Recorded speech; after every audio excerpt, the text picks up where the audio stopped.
Tonight, we're going on a journey together. Not a journey that will make your heart race or your mind spin. No, this is different. This is the kind of story that wraps around you like a warm blanket on a cold night. The kind that lets you drift, but keeps a small part of you curious, wondering, wanting to know what comes next. You don't have to do anything but listen. You don't have to remember every detail. Just let the story carry you. Because what we're about to explore isn't just ancient history. It's a mystery that's been hidden for thousands of years. A place mentioned only once in the Bible. A name whispered and then forgotten. A land that existed east of Eden, where the very first outcast went to live after committing the world's first murder. The land of Nod.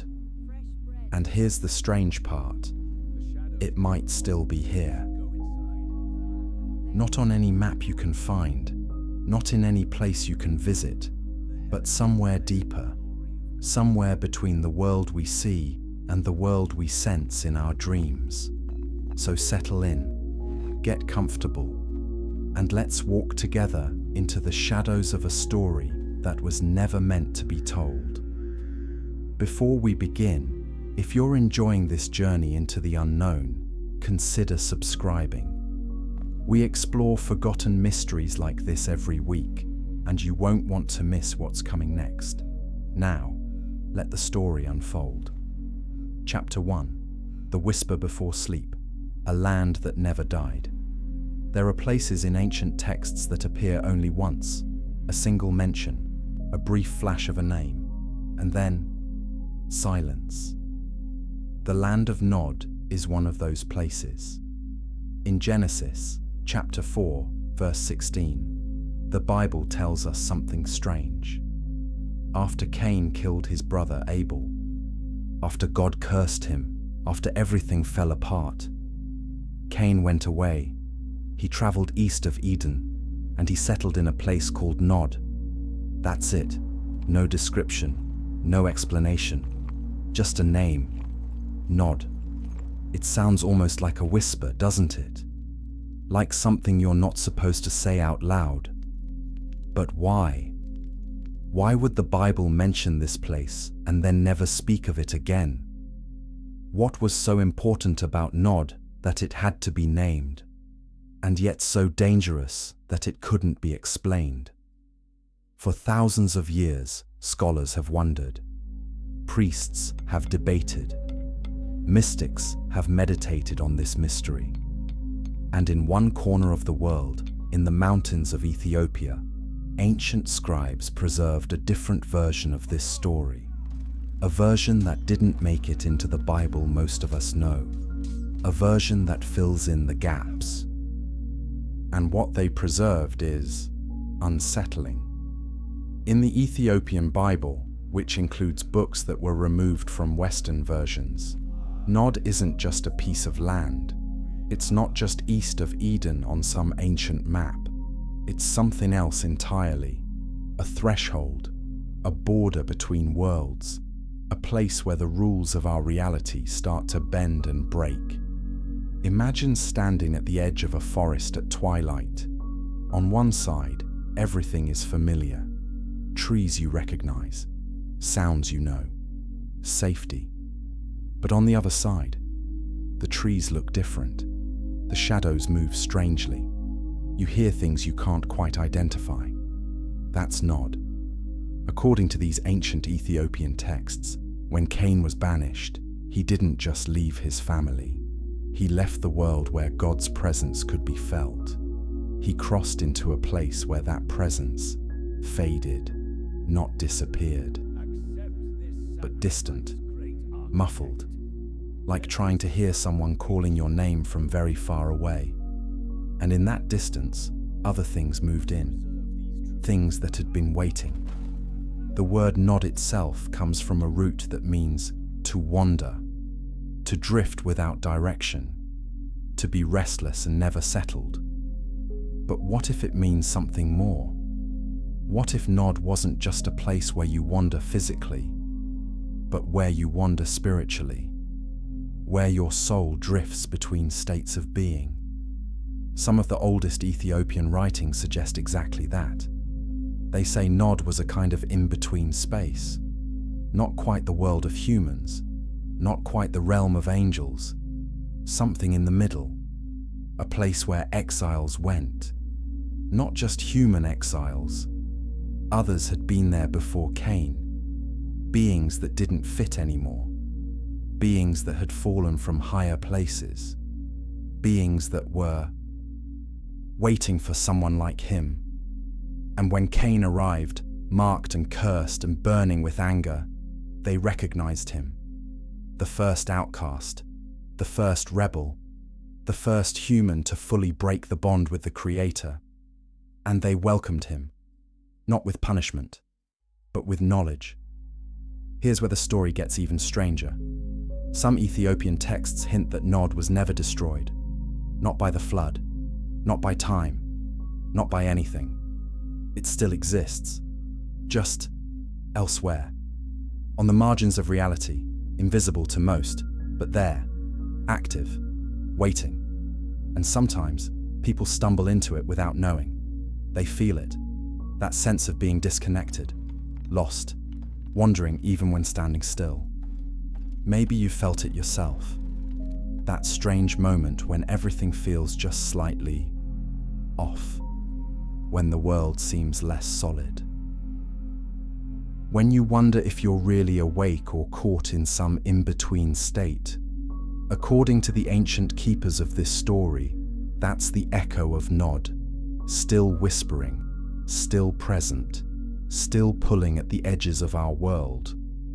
But to understand why Nod matters, we have to go back further, back to the moment that created it, back to the day when everything changed forever, back to the moment one brother raised his hand against another. And if you're finding this story as fascinating as I am, do me a favor, hit that like button. It helps more people discover these hidden mysteries. And trust me, what's coming next will make you question everything you thought you knew.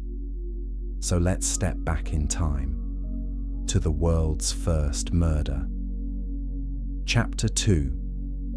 The brother who changed everything. Picture two brothers.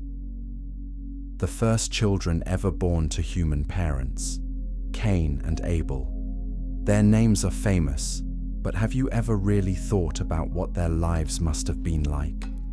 They grew up in a world that was still new, fresh, a world where their parents, Adam and Eve, carried the weight of a terrible mistake, the mistake that got them thrown out of paradise. Imagine growing up with that story. Imagine your parents telling you every day about the garden they lost, the perfection they knew, the presence of God they could no longer feel the same way. And imagine one son, Cain, looking around at the hard ground he had to work, the thorns, the sweat, the struggle, while his brother, Abel, seemed blessed. His flocks were healthy, his offerings were accepted. Everything Abel touched seemed to turn out right. And Cain worked harder than anyone. He broke the soil, he planted the seeds, he did everything he was supposed to do, but his offering was rejected. Can you imagine that feeling? Doing everything right and still being told it's not enough. The Bible says Cain's face fell, that he became angry.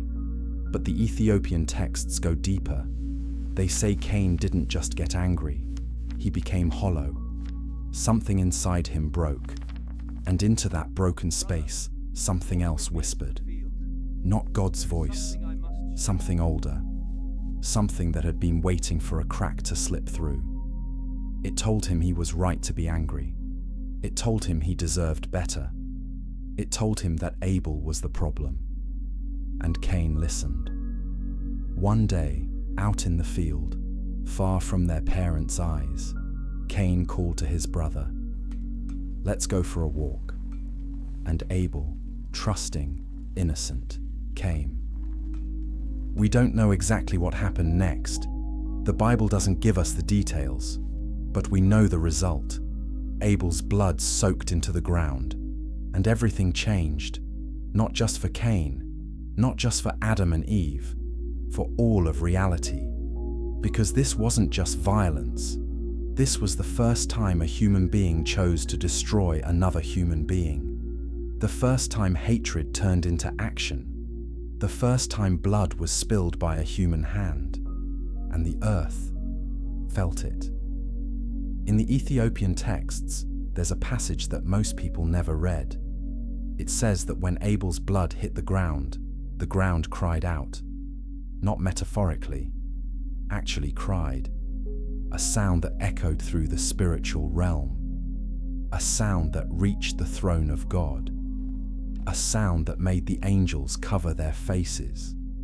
Because something had broken that could never be unbroken. A line had been crossed, and Cain stood there over his brother's body, and for the first time in human history, a person felt the weight of guilt, that crushing, suffocating realization of what he'd done. But here's the part that's so important, the part that changes everything. God didn't kill Cain. He could have, easily, instantly, but he didn't. Instead, God marked him, protected him, and sent him away. Why? Why would God protect the first murderer? Why give him a mark that would keep others from killing him? The traditional answer is mercy, grace, a second chance. But the Ethiopian Bible suggests something more complex. It suggests that Cain's punishment wasn't just about justice, it was about separation. Cain had to be removed, not destroyed, but removed, placed somewhere apart. Somewhere his influence couldn't spread to the rest of humanity. Somewhere he could live, but differently. And that place was Nod. But the mark is where things get really interesting. What was it? A visible symbol on his forehead? A change in his appearance? Some ancient texts say it was more than that. They say the mark changed Cain from the inside, opened something in him, allowed him to see things others couldn't see, hear things others couldn't hear. It wasn't just protection, it was transformation. And as Cain walked east, away from everything he knew, toward the land of Nod, he walked into a new kind of existence, one that would shape the hidden history of the world. And speaking of hidden history, if you haven't subscribed yet, now's the time. We're just getting started. And what comes next is going to blow your mind.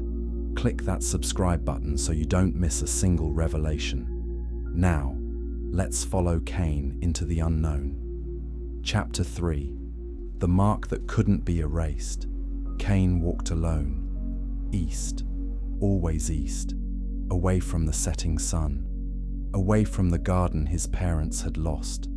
Away from the place where his brother's blood had stained the earth. And as he walked, he carried the mark. We don't know exactly what it looked like. The Bible doesn't tell us, but it tells us what it did. It protected him. Anyone who saw Cain would know not to kill him. They would see the mark and understand. This one is untouchable. But why? Why would God protect a murderer? The answer, according to the Ethiopian texts, is more complicated than simple mercy. The mark wasn't just about keeping Cain alive.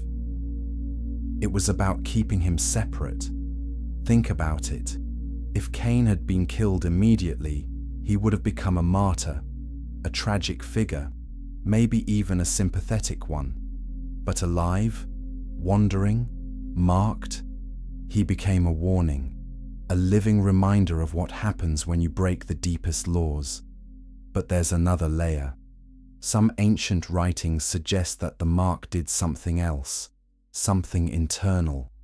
It opened Cain's perception. Suddenly, he could see things that normal humans couldn't see. Shadows that moved on their own. Lights in the distance that didn't come from any fire. Whispers in languages he'd never heard but somehow understood. The mark made him aware of the spiritual realm, not as a blessing, but as a curse. Because once you see those things, you can't unsee them. Imagine walking through the world and knowing there are beings all around you, watching, waiting, invisible to everyone else. That was Cain's new reality. And the Ethiopian book of Adam and Eve goes even further. It describes moments after the murder when Cain wasn't just alone. He was visited, not by God, not by angels of light, by others. Beings described as the children of the shadows, entities that existed on the fringes, outcasts themselves. And they spoke to him. They didn't condemn him. They didn't comfort him either. They taught him.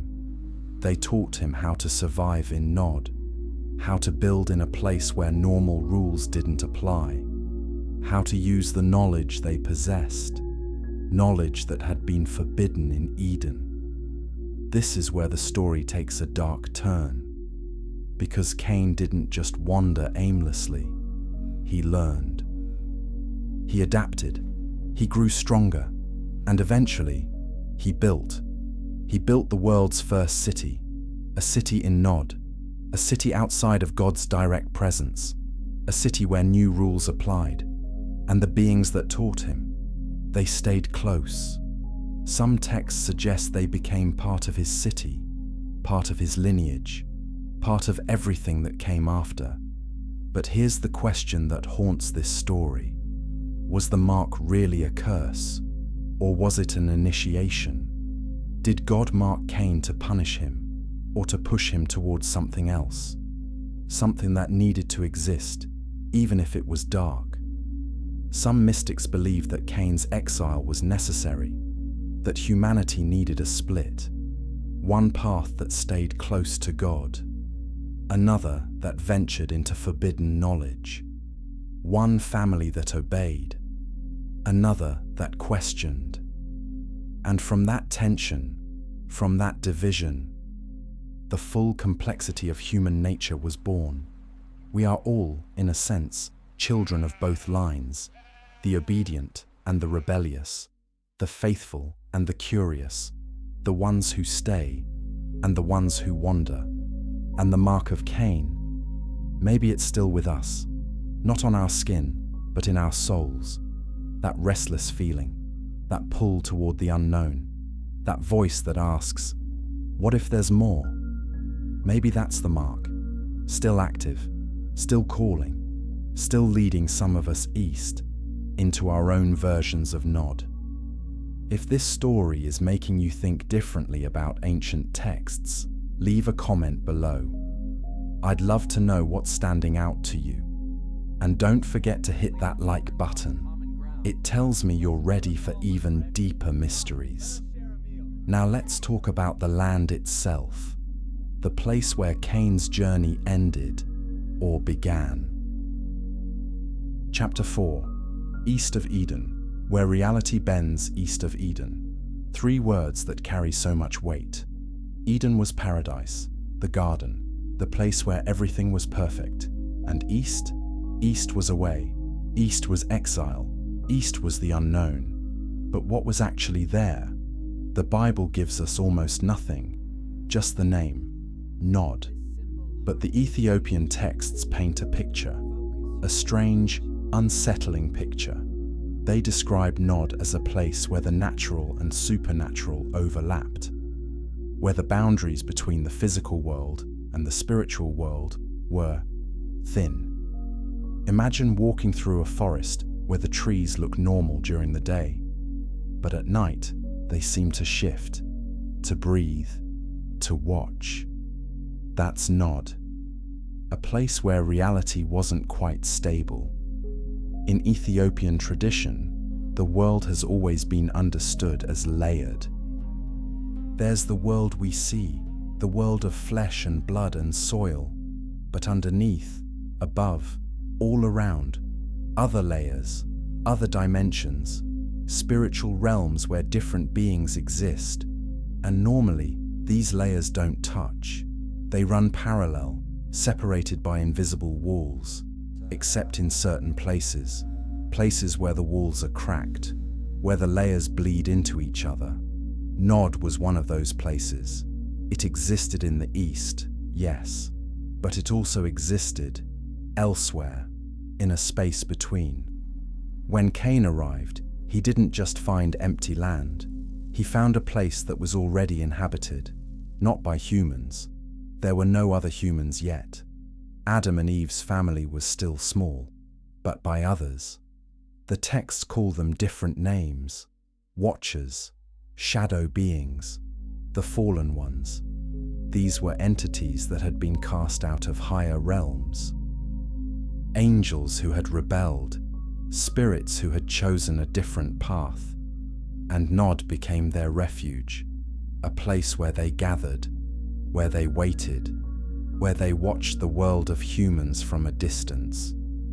And then Cain showed up, the first human outcast, and they recognized a kindred spirit, someone who had also been cast out, someone who also carried a mark, someone who also burned with questions and anger and the need to understand why. They didn't reject him, they embraced him, and they began to share, not out of kindness, but out of mutual interest. They wanted to see what a human could do with forbidden knowledge, and Cain wanted to survive, to build, to prove that he wasn't just a wandering exile. So a partnership formed, a dark, strange partnership. And from that partnership, something new was born. The Ethiopian texts describe portals in Nod, openings between worlds, places where, if you knew how, you could step from the physical into the spiritual, where you could see beyond the veil. Cain learned how. He learned to walk between layers, to communicate with beings most humans would never perceive. And he used that knowledge. He used it to build his city, to organize his people, to create a civilization that was unlike anything that had come before. Because his city wasn't just made of stone and wood.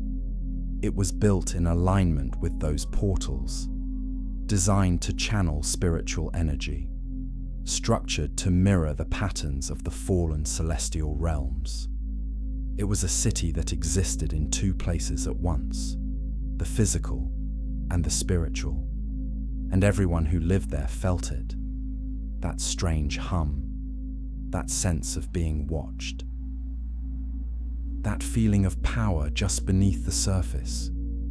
Some modern mystics believe these portals still exist, not in physical locations we can point to on a map, but in states of consciousness, in certain spiritual practices, in moments when the veil grows thin. They say that even today, people can stumble into Nod without realizing it, in dreams, in deep meditation, in moments of profound alienation, that feeling of being utterly alone, even in a crowd, of being disconnected from everything familiar, of wandering through life without direction. That's the echo of Nod, still active, still pulling, still whispering. And maybe, just maybe, Cain's city is still there too. Not in ruins, but existing in that in-between space, waiting for those who are marked, those who are exiled, those who are searching for something beyond the ordinary world. Are you one of them? Have you ever felt that pull? If so, drop a comment, share your experience. You're not alone. And if you're loving this deep dive into forgotten mysteries, smash that subscribe button. We're about to go even deeper. Because next, we need to talk about what Cain built, the city that shouldn't exist. Chapter 5. The city that shouldn't exist. Cain built a city. That sentence alone is shocking when you really think about it. He was cursed to wander, to never settle, to be restless forever. And yet, he built a city, a permanent structure, a place of gathering, a center of civilization. How? The Bible mentions it briefly. Genesis 4:17 says Cain knew his wife, and she bore a son named Enoch, and Cain built a city and named it after his son. Wait, wife? Where did she come from? The Bible doesn't explain, but the Ethiopian texts fill in some gaps. They suggest Cain wasn't completely alone, that other descendants of Adam and Eve eventually spread out, that some, either by choice or circumstance, ended up in Nod. Or maybe there were others already there, beings that could take human form, beings that could intermarry with humans. The texts hint at this, and it's deeply unsettling. Because if Cain's wife wasn't fully human, what does that make his children? His city? The name of the city is important. Enoch. Not to be confused with the righteous Enoch who walked with God. This Enoch was different. Named by a cursed father. Built in a cursed land. And according to Ethiopian tradition, the city was extraordinary. It wasn't just a collection of shelters. It was planned, organized, advanced. Cain's descendants became skilled in ways that seem impossible for such an early time. They worked metal, they created music, they developed tools and technologies. Where did that knowledge come from?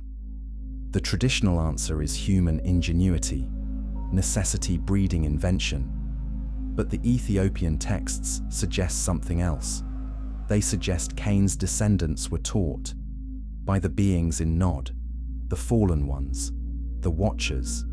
These entities shared knowledge that humans weren't supposed to have yet. Secrets about the earth, about fire, about shaping metal and stone, about controlling the natural world. And Cain's descendants used that knowledge.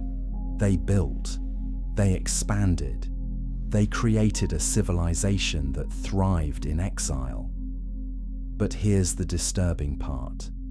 This civilization didn't worship God.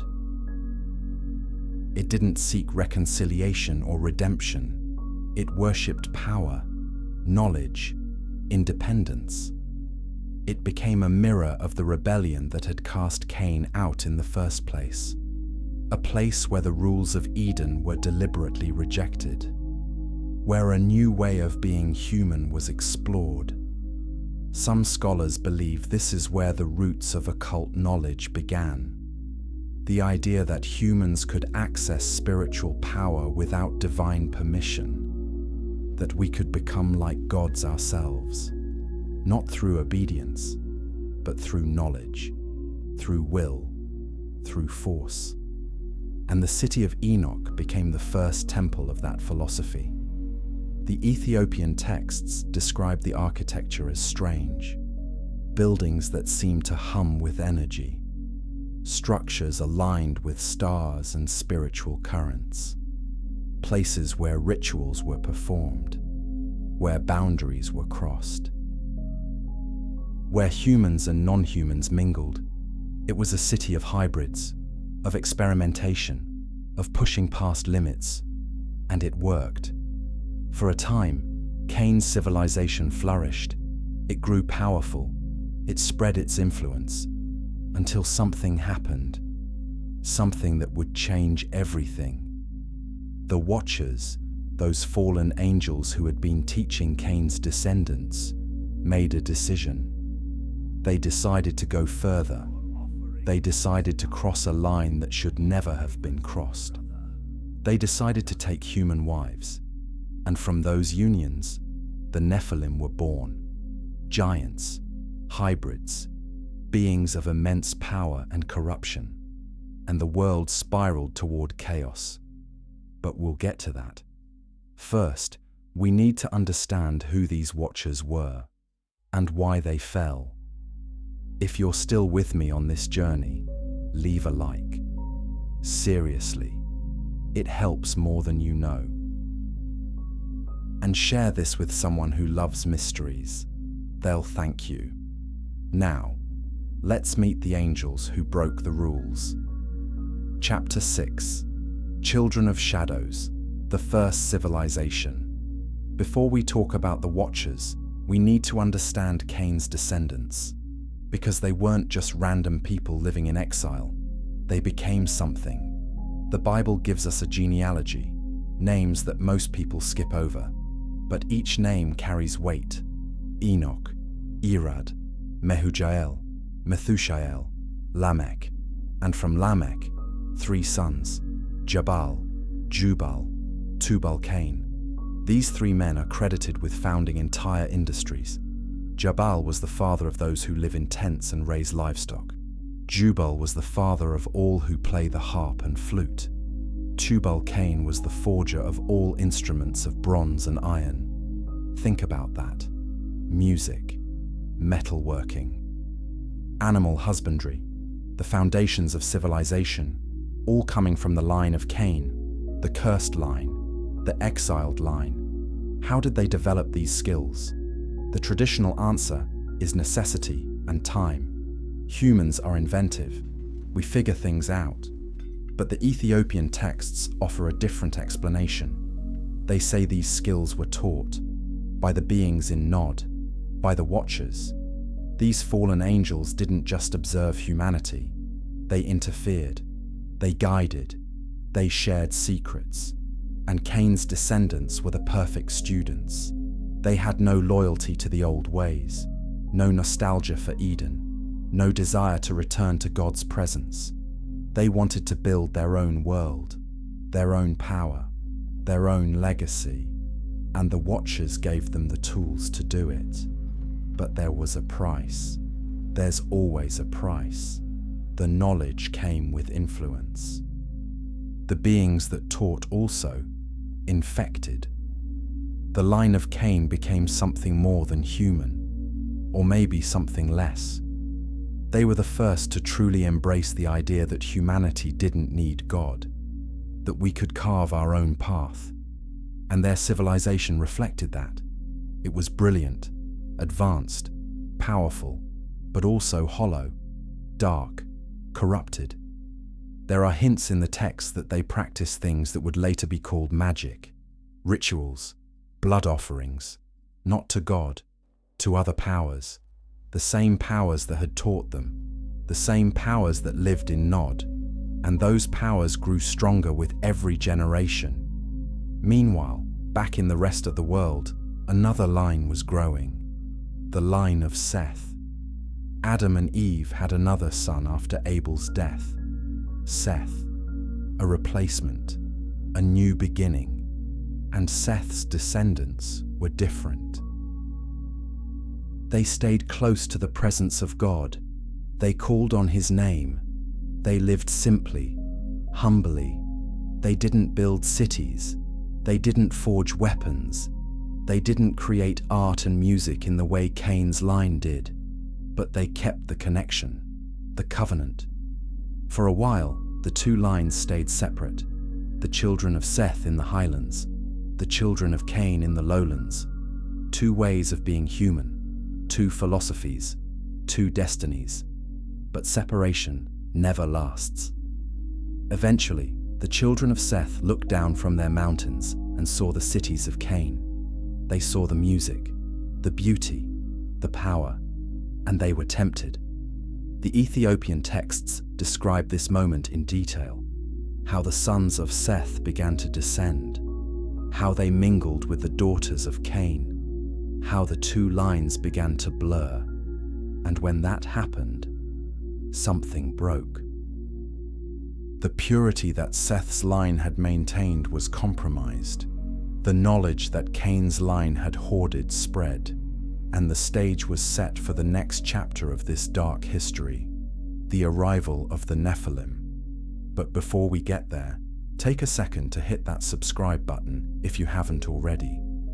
This story gets even more intense, and you don't want to miss what's coming. Now, let's talk about the angels who fell in love. Chapter 7. When Angels Fell in Love. The Book of Enoch. If you've never heard of it, you're not alone. It's not in most Bibles. It was removed, considered too strange, too controversial. But in Ethiopia, it's still scripture, still sacred, still read. And it tells a story that changes everything. The story of the Watchers.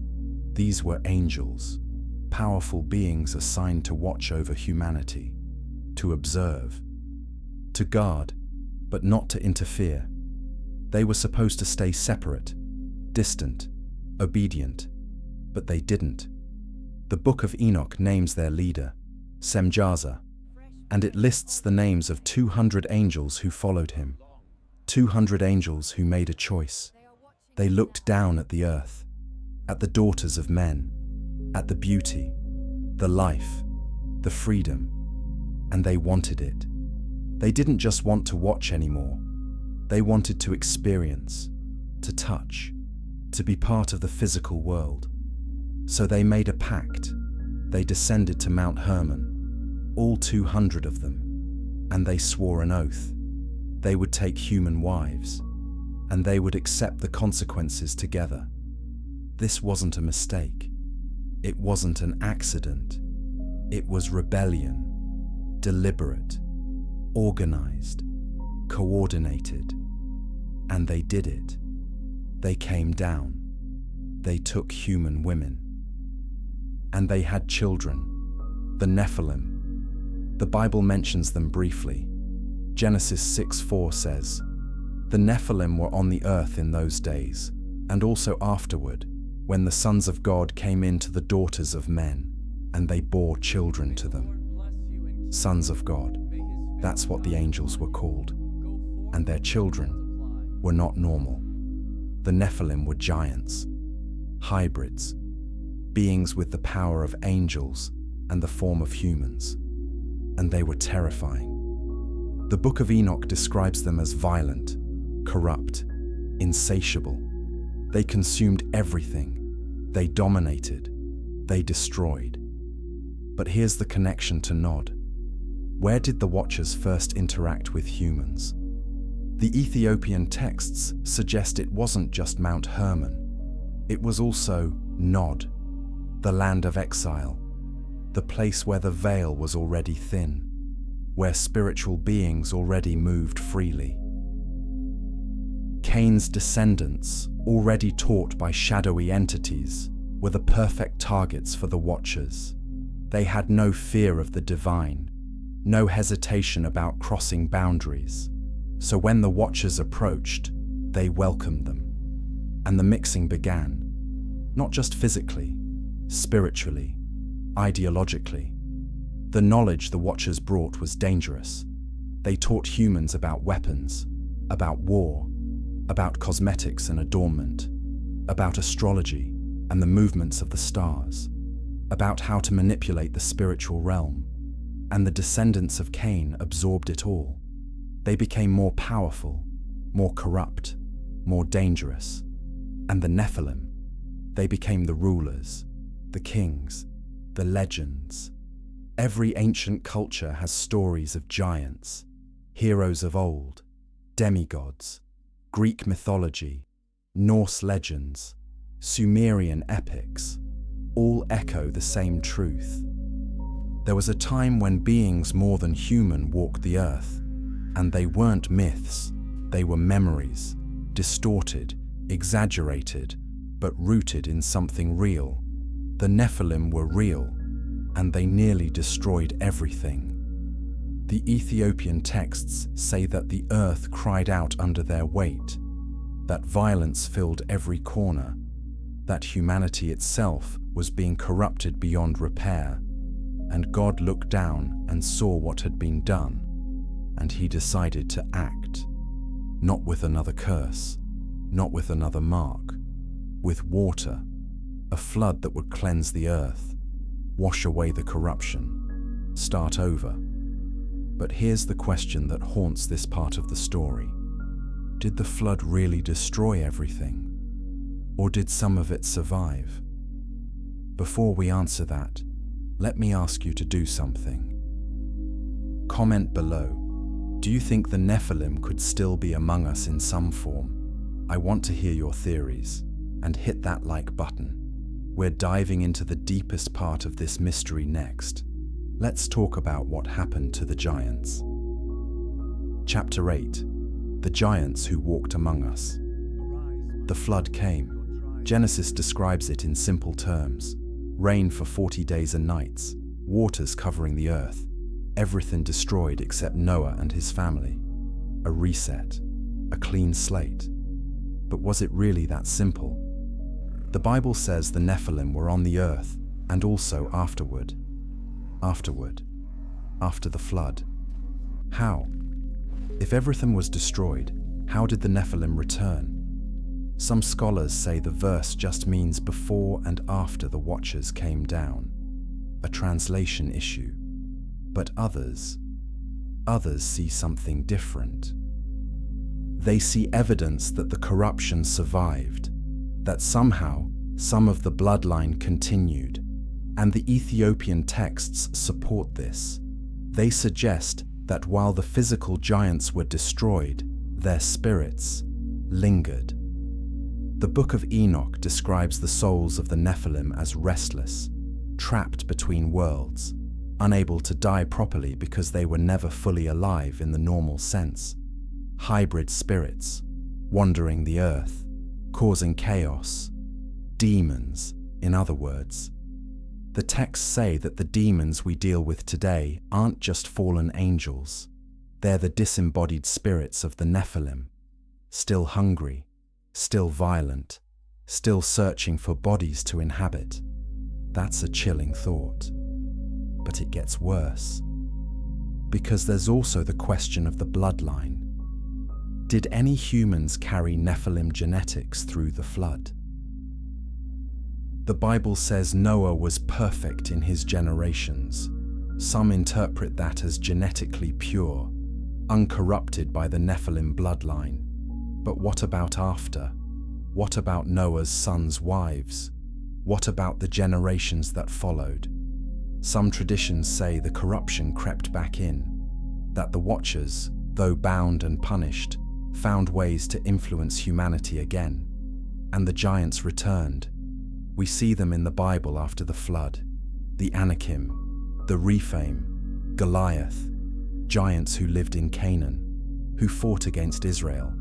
Where did they come from? If the flood destroyed everything, they shouldn't exist. But they did, and that raises an uncomfortable possibility. What if Nod, the land of exile, the place between worlds, was never fully flooded? What if it existed in a dimension the waters couldn't touch? What if the civilization Cain built, the knowledge the Watchers shared, the corruption that spread, what if it all survived in that in-between space? And what if it's still there? Some mystics believe exactly that. They believe Nod is a spiritual reality that persists, a realm where the old powers still operate, where the descendants of the Watchers' teachings still gather, not physically, but spiritually, in secret societies, in occult practices, in the pursuit of forbidden knowledge, the same knowledge that was taught in Nod thousands of years ago, the same rebellion, the same philosophy. We don't need God. We can become gods ourselves. It's the oldest lie, the same one that got Adam and Eve kicked out of Eden. You will be like God. And it's still being whispered, still being believed, still shaping the world. Because the mark of Cain, the curse of Nod, the legacy of the Nephilim, it's not just ancient history, it's a pattern, a spiritual current, and it's still active. If this is resonating with you, if you're seeing connections you've never seen before, subscribe, hit that bell, because we're not done yet. Next, we need to talk about the book that reveals all of this, the Ethiopian Bible itself. Chapter 9. The secret book that changes everything. Why don't most people know this story? Why isn't the book of Enoch in the Bible you grew up with? Why were these texts removed, hidden, dismissed? The answer is complicated, but important. When Christianity spread through the Roman Empire, it needed to be unified, organized, controlled. So church councils were held, debates raged, and decisions were made about which books were inspired and which were not. The Book of Enoch didn't make the cut. Too strange, too detailed about angels and demons, too focused on things that couldn't be easily explained or controlled. So it was labeled apocryphal, non-canonical, interesting, but not scripture, except in Ethiopia. The Ethiopian Orthodox Church never let it go. They kept it, preserved it, treated it as sacred, and they weren't alone. The Dead Sea Scrolls, discovered in the 1940s, contained fragments of the Book of Enoch, proof that it was once widely read and respected. So why the change? Some scholars believe it was political. The Book of Enoch presents a worldview that's hard to manage. It shows angels making choices, rebelling, falling in love. It shows humans as caught between cosmic forces. Not just sinners in need of salvation, but players in a much larger drama. It complicates the narrative. And for an empire trying to build a unified religion, complication was dangerous. So the Book of Enoch was quietly removed, along with other texts, the Book of Jubilees, the Testament of the 12 Patriarchs, the Ethiopian Book of Adam and Eve, all of them preserved in Ethiopia, all of them offering details that the Western Bible omits. Details about Nod, about the Watchers, about the Nephilim, about the spiritual war that's been raging since the beginning. And here's the thing, these aren't just myths. They're not just ancient stories told around campfires. They're preserved in one of the oldest continuous Christian traditions in the world. Ethiopia was Christian before Rome was, before Constantine, before the councils. And they kept the books that others threw away. Why? Because those books mattered. They explained things. They answered questions. Questions like, where does evil come from? Why is the world so broken? What are we fighting against? The Ethiopian Bible doesn't shy away from complexity. It embraces it. It shows a world where angels can fall, where humans can be corrupted, where the spiritual realm is constantly interacting with ours, and where places like Nod still exist, not just in the past, but now. Because if these texts are true, if they're revealing something real, then the spiritual map of the world is much more complicated than we thought. There are layers, dimensions, spaces between, and some of us are wandering in them without even knowing. That feeling of disconnection, of searching, of never quite fitting in. Maybe that's the echo of Nod, still calling, still pulling, still offering knowledge to those willing to walk east. And maybe, just maybe, the reason these texts were hidden wasn't to protect us from lies, but to protect us from truth. Truth that's uncomfortable, dangerous, transformative. If you think the church has been hiding things, drop a comment. Let's talk about it. And don't forget to like this video. We're almost at the end, but the most important part is still ahead. Let's talk about the two families, the two destinies. Chapter 10. Two families, two destinies. From the very beginning, there have been two paths, two ways of being human. The line of Cain, and the line of Seth, the cursed and the blessed, the exiled and the faithful, the seekers of forbidden knowledge and the keepers of the covenant. And all of us, every single human alive today, carry echoes of both. Think about it. Part of you wants to obey, to do what's right, to stay close to what's good and true. But part of you is curious, restless, questioning. Part of you wants to wander east, to see what's out there, to cross boundaries. That's the tension. The war between the two lines isn't just ancient history. It's inside us. Every day we choose. Do we walk the path of Seth? Humility, obedience, connection. Or do we walk the path of Cain? Power, knowledge, independence. Most of us walk somewhere in between. We try to balance, to have both. But the Ethiopian texts suggest that balance is fragile, because the two paths aren't equal. They pull in opposite directions. One leads to life, to connection, to the presence of God. The other leads to exile, to isolation, to the land of Nod. And here's the hard truth. The path of Cain is seductive. It offers power, control, the promise that you can be your own God. And in a world that celebrates independence, that worships success, that tells you to trust yourself above all else, that path looks pretty good. But it comes at a cost.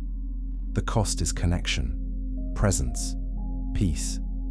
The descendants of Cain built amazing things, cities, tools, art. But they were always restless, always searching, always empty, because they were exiled from the one thing that truly satisfies, the presence of the Creator. The line of Seth wasn't flashy. They didn't build empires. They didn't invent technologies. But they had something the line of Cain didn't. They had rest. They had purpose, meaning, connection. And in the end, when the flood came, it was Noah, a descendant of Seth, who was saved. Not because he was perfect, but because he was faithful. He stayed on the path. He kept the connection, and humanity got another chance. But the tension didn't end, because even after the flood, the two paths remained. One that seeks God, one that seeks self, one that builds on faith, one that builds on will. And every generation has to choose. Every person has to decide. Which line will I follow? Where will I build my life? In the presence or in the exile? It's the oldest question, and it's still the most important. If you're wrestling with that question right now, you're not alone. Comment below. Share your struggle. This community is here for you. And subscribe if you want more conversations like this. Real, deep, honest. Now, let's talk about why this story was hidden. Chapter 11. Why they hid this story from us. Why didn't they want you to know this? Why was the Book of Enoch removed? Why were the Ethiopian texts ignored? Why did the church decide that this story was too dangerous to tell? The answer comes down to control. If people know that angels can fall, that spiritual beings can interfere with human history, that there are dimensions beyond what we see, then the world becomes less predictable, less manageable. If people know that Cain built a civilization in exile, that forbidden knowledge was taught by fallen angels, that there's a whole spiritual war happening behind the scenes, then simple answers don't work anymore. You can't just say, obey and you'll be blessed. Disobey and you'll be cursed. Because the story is more complex than that. Cain was cursed, but he prospered. The Watchers fell, but they changed the world. The Nephilim were destroyed, but their influence remained. It's messy, complicated, uncomfortable. And for religious institutions trying to build authority and order, mess is the enemy. So they simplified. They removed the books that complicated the narrative. They focused on the parts that were easy to teach, easy to control. Obey God, avoid sin, follow the rules. And that's not wrong. Those things matter. But they're not the whole story. The whole story includes rebellion, corruption, spiritual warfare. It includes places like Nod, where the rules are different. It includes beings like the Watchers, who crossed lines they shouldn't have crossed. It includes the reality that we live in a world where good and evil are constantly battling for influence. And we're not just observers, we're participants. The Ethiopian church understood that. They kept the full story, not because it was easy, but because it was true. And truth, even uncomfortable truth, is better than comfortable lies. So what happens when people learn the full story? They start asking questions. They start seeing patterns. They start recognizing the spiritual currents that shape history. And they become harder to control. Maybe that's why these texts were hidden, not to protect us from error, but to protect institutions from scrutiny. But here's the thing. The truth doesn't stay hidden forever. It finds a way out, through preserved manuscripts, through ancient traditions, through people willing to dig deeper. And now, in an age where information is everywhere, where ancient texts are being translated and shared, the story is coming back, and people are waking up to a bigger reality, a reality where spiritual warfare is real, where dimensions overlap, where the choices we make have cosmic significance, and where places like Nod still exist, not on a map, but in the spiritual landscape, still pulling, still calling, still offering power to those willing to step into exile. The question is, what will you do with this knowledge? Will you ignore it, dismiss it, or will you let it change how you see the world? If this video has challenged you, if it's opened your eyes to something new, share it, pass it on, and subscribe. Because we're not done exploring these mysteries. One more chapter. The most important one. Let's talk about where Nod is today. Chapter 12. The place that still exists today. So here we are, at the end of the journey, or maybe at the beginning. Because the land of Nod isn't just a historical curiosity. It's not just an ancient mystery. It's a present reality. Not as a physical location. You can't find it on Google Maps. But as a spiritual state, a dimension of existence. The Ethiopian mystics have always known this. They speak of Nod as a place the soul can wander into, a state of exile from the presence of God. And it's more common than you think. Have you ever felt completely disconnected? Like you're going through the motions of life, but nothing feels real? Have you ever felt like you're searching for something, but you don't even know what it is? Have you ever felt restless, unsettled, unable to find peace no matter what you do? That's Nod, the spiritual exile, the wandering. And it's not a punishment from God. It's a consequence of choices. The choice to walk away, to seek power instead of presence, to trust yourself instead of surrender. It's the path of Cain, and all of us have walked it at some point. But here's the hope. Exile doesn't have to be permanent. Cain's curse was eternal, but ours doesn't have to be. Because unlike Cain, we have a way back, a path that leads from exile to presence, from wandering to rest. It's not easy. It requires humility, surrender, a willingness to stop trying to be our own God. But it's possible. And the Ethiopian tradition teaches that even now, Even in this modern age, the spiritual battle continues. There are still forces pulling us toward Nod, toward independence, toward the illusion of control. And there are forces calling us back, toward connection, toward faith, toward home. Every day we choose, every moment we decide. Which voice will we listen to? The whisper that says, "You don't need anyone. You can figure it out yourself. You can be your own savior." Or the voice that says, "Come back. You're not meant to wander. There's rest. There's peace. There's a presence that loves you." The land of Nod is still here, in the hearts of the restless, the exiled, the searching. But so is the way home. And maybe, just maybe, that's the whole point of the story.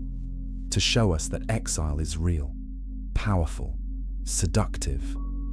But it's not the end. There's always a way back. You just have to be willing to turn around, to stop walking east, and to start walking home. So wherever you are tonight, whatever you're carrying, whatever mark you feel on your soul, know this: you're not too far gone. You're not beyond reach. The door is still open. The presence is still there, waiting, not with judgment, but with welcome. All you have to do is choose. Choose presence over exile. Choose rest over restlessness. Choose home over wandering. And if you do, you'll find what Cain never could: peace. Thank you for taking this journey with me. If this story has touched you, if it's made you think, if it's given you hope, leave a comment, share your story. You never know who needs to hear it. And subscribe, because there are so many more mysteries to explore, so many more hidden truths waiting to be uncovered. Until next time, may you find your way home.